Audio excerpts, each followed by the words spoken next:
Esta es la evidencia de actividad libre de física bimestre 4 grado décimo para HOMIC.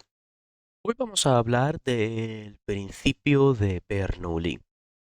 El principio de Bernoulli se deriva del principio de conservación de la energía, el cual dice que la energía no se crea ni se destruye, sino que solo se transforma. Matemáticamente, el principio de la conservación de la energía se expresa de la siguiente forma. Tenemos que el trabajo más la energía cinética más la energía potencial, esto todos son cantidades iniciales, por eso tienen cada uno este uno aquí, son iguales a el segundo trabajo más la segunda energía cinética más la segunda energía potencial. O sea, que si bien pueden cambiar estas cantidades, ambas van a ser iguales. En esta ocasión no voy a explicar los complicados términos de trabajo y energía, simplemente tenéis que saber que son todos tipos, diferentes tipos de energía y que todos, si los sumas, dan la misma cantidad que los otros en otro momento. En física, para que lo entendáis, siempre hay momentos en los que hay una cantidad de energía o de trabajo y luego otros momentos que ocurren después, donde hay otra cantidad mayor o menor de energía y de trabajo. Ahora, sin más dilación, vamos a ver cómo podemos transformar el principio de conservación de la energía en el principio de Bernoulli, ya que lo que realmente el científico Bernoulli descubrió fue una forma especial del principio de conservación de la energía que aplicaba para ciertos casos. Para obtener la ecuación de Bernoulli a partir de la ecuación de la conservación de la energía, tenemos que reemplazar cada uno de estos términos, el trabajo, la energía cinética y la energía potencial, por sus fórmulas. Los que ya habréis estudiado un poco de física sabréis a qué son equivalente cada uno de estos términos. La energía cinética es igual a la mitad de la masa por la velocidad al cuadrado. La energía potencial es igual a la masa por la gravedad por la altura.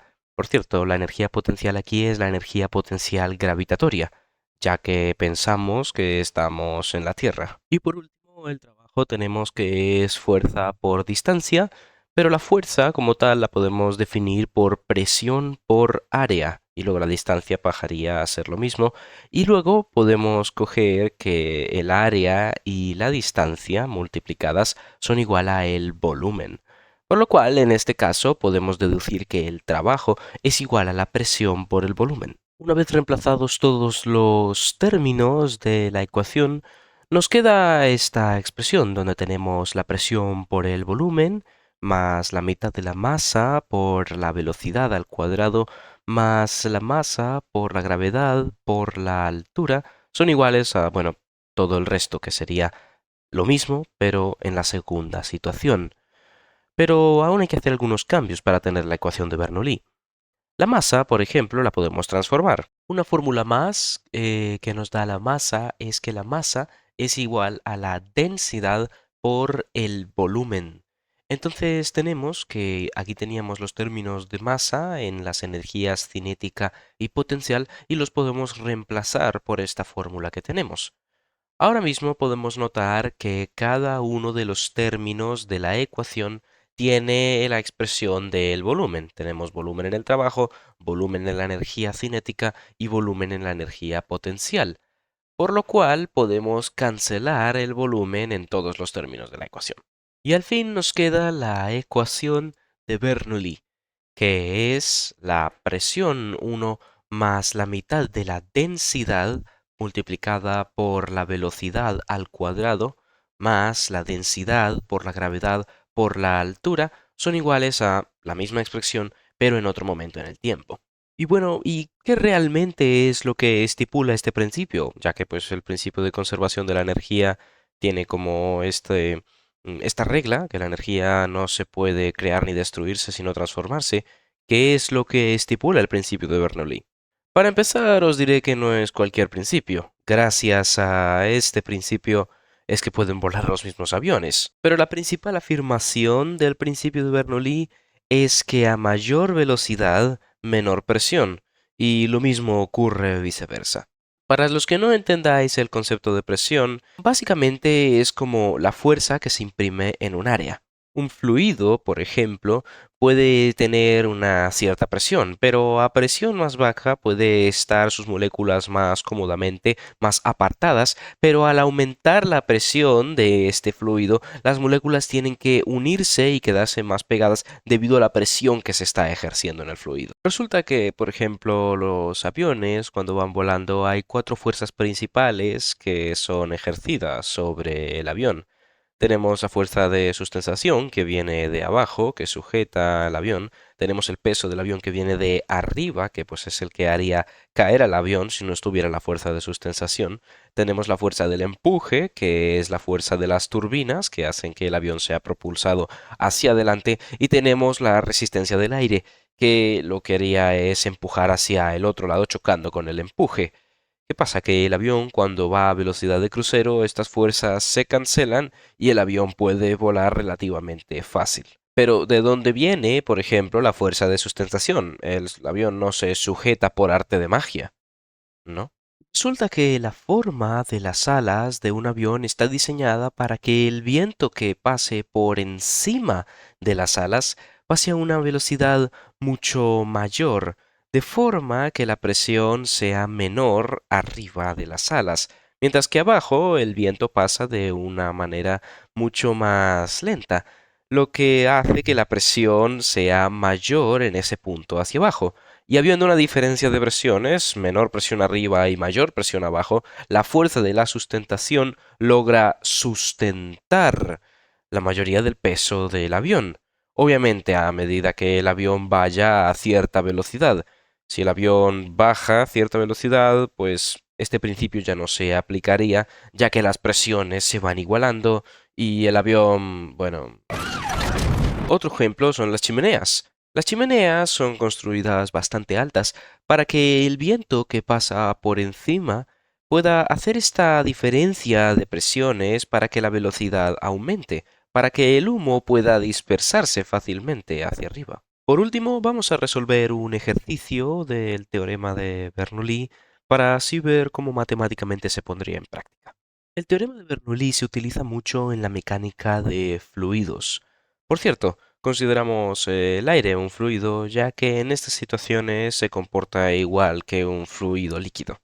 Se utiliza muchísimo en, por ejemplo, cuando tenemos una tubería más ancha en un punto y luego que se acorta en cierto otro punto. O, por ejemplo, una tubería que está a una altura más baja que en otro punto esa misma tubería.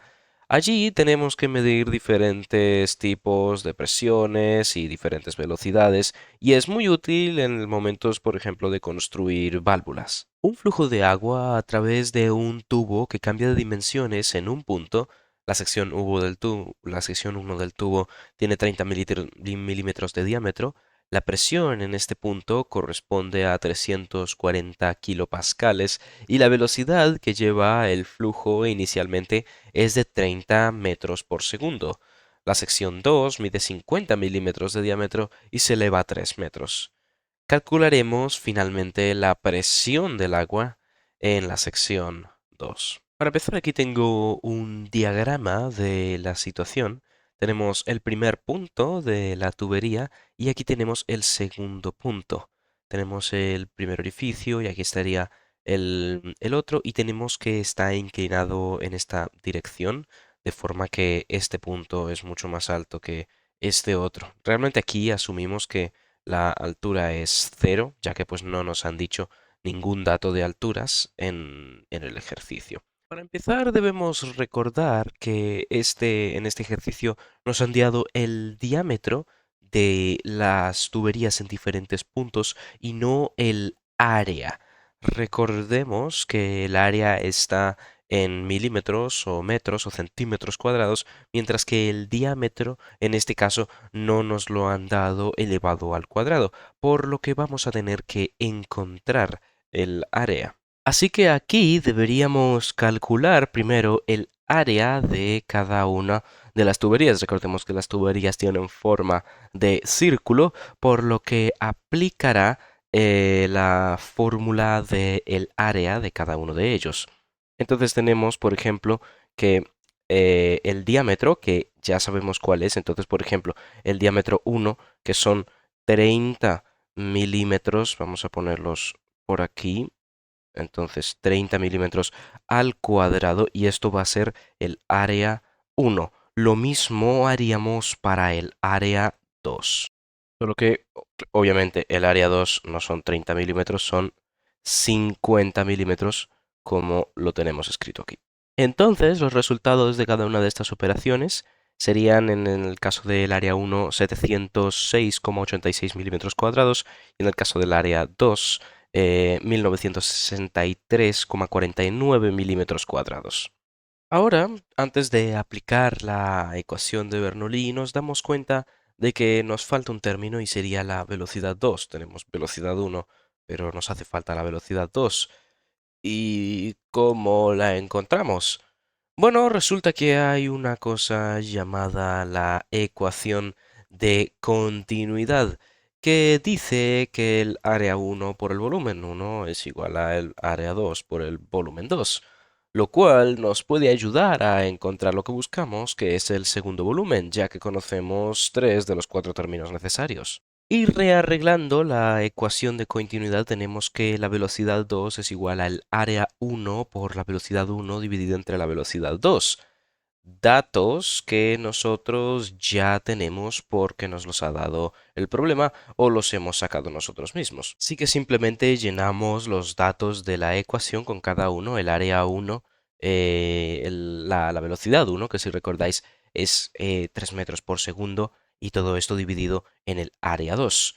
Aquí tenemos milímetros cuadrados, tanto arriba como abajo de la fracción, por lo cual podremos cancelar cada uno de ellos y nos va a quedar un resultado en metros por segundo, que si nos damos cuenta es la unidad de la velocidad.